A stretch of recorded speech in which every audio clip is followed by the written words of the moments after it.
Legislator Serino, the current scaffold law puts the onus on the employer for all job-related accidents, even if the employee is at fault.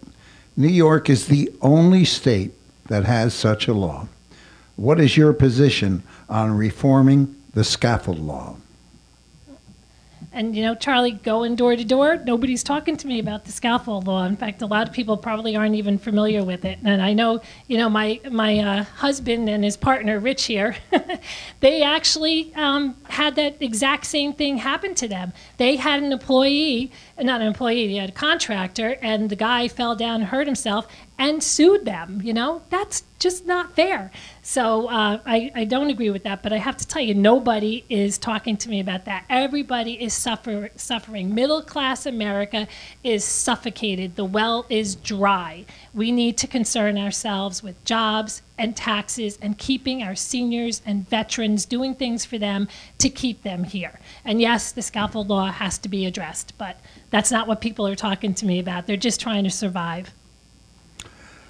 Senator, the current scaffold law puts the onus on the employer for all job-related accidents, even if the employee is at fault. New York is the only state that has such a law. What is your position on reforming the scaffold law? Well, I will say that many of the people in this room that own construction companies and many others that aren't here today have spent an awful lot of time talking to me about this, both in my district office in Albany. It is something that we do need to take a look at to see if we can find more ways to make it more affordable to do business in the construction industry here in New York State. You know, I've worked in the construction industry. I've been one of those people up on a ladder, up on a scaffold, holding a circular saw, trying to cut a 2x4, and knowing that at any moment, if I slip up, I could seriously hurt myself. Worker safety cannot be jeopardized. And one thing that I have seen in the research is that the scaffold law has actually done a very good job of protecting workers and making sure that our workplaces are safe. That's not really the argument. The argument is how much it costs the construction firms to abide by this law. I always like to get both sides of the story anytime I'm trying to make a decision. One of the players in this story that has not been cooperative are the insurance companies.